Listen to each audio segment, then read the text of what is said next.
Hello everyone, welcome to Elliottwave.com YouTube channel. Today is October 11th and today's chart of the day is Tesla. This is a 45 minutes time frame here, short term. We can see right here we ended with 2 at $234.55, and now we started to rally again. That means we are now within the wave 3 to the upside, and within wave 3 we subdivide into another 5 waves, and we should be looking to finish with one of 3 pretty soon, right? So from here, if we take a look at the structure of the rally, we can count the number of swing. So we got this 1 swing, 2, 3 swing, 4. Now notice that we are picking the bigger swing here, right? Of course we are going to avoid all this thing because the way you measure the swing is to understand the cycle, right? Like in here, this entire move up from this low to this high belongs to the same cycle, but this bigger pullback is another cycle that has nothing to do with this. That's why when we are counting, this is the first swing, this is second swing, and then this entire move from here to here belongs to the same cycle, right? The third swing, and then we got the fourth swing down, then finally so far we break above the peak again, right? So we got a 5 swing higher from this low. So because of the 5 swing sequence here, now in Elliott Wave 5 swing is a motive sequence. In other words, corrective sequence is always going to be in 3 swing or 7 swing, but a 5 swing is what we call incomplete sequence. In other words, this is favoring for the upside because of the 5 swing sequence from the lows. So as long as we stay above 234, then the bias is to the upside, and that the bias is for the Tesla to continue to go higher again. So for now we are looking for this with 5, and now this one is in the form of a diagonal, just in case anybody asking why there's an overlap. So we should be looking for wave 5 to complete soon, right? And then from there we should be getting a 3 pullback to correct this entire 5 ways up in the form of wave 2 here.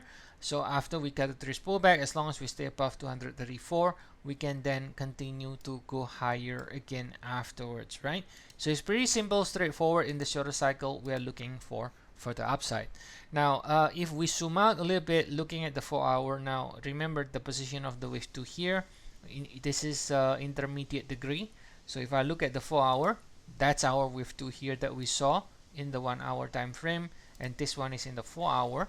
So basically, if this is wave 2, this is your wave 1, and if this is your wave 1, that means the starting point of the rally is over here, right? So here is August 18. Now we do have a complete label count from the 4-hour in our service. We just cannot show everybody for free, everything for free. So if you do want to get more updates or complete count in different time frames, feel free to check our service. We have 14 days trial. The link is in the description of the video. So here we are looking for the rally from the August 18, which is in the form of a 5 waves. So we got 1, 2, and then now from the 2 low we also got another 5 waves here in the form of diagonal. So soon should be correcting here, then rally again like this, right, in another 5 waves before we finish with 3. So it is bullish in that regards. This one was previous high in in Tesla, right? That one was the previous high in Tesla, and you notice here the pullback here so far. This last pullback from July 19, right? You can see the pullback if you project the extension here. So 1, 2, 3, and there is no extension on the third leg. It basically stops the pullback at the 100% extension area between 100% 161.8. So that means this is not a bearish market, because a bearish market typically you got a 3 wave, wave 3 extending to 1.618, and then you got a 4 and a 5 like this, right? But this one is only 3 waves down, and then the third leg is only without any extension.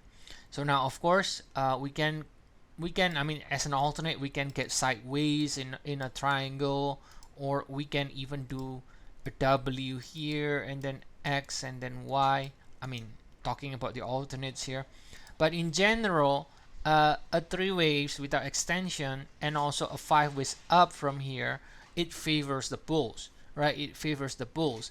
And if we look further from the low here in January this year, we got this 1, 2, 3 so far. Now, if we can break above here again at some point, that will show 1, 2, 3, 4, 5. Then that also favors the bulls in the larger time frame, right? That will confirm the direction of the larger time frame. It favors the bulls if we can break above this previous peak again. But at least, again, those are all the long term that has, you know, multiple different paths, for example.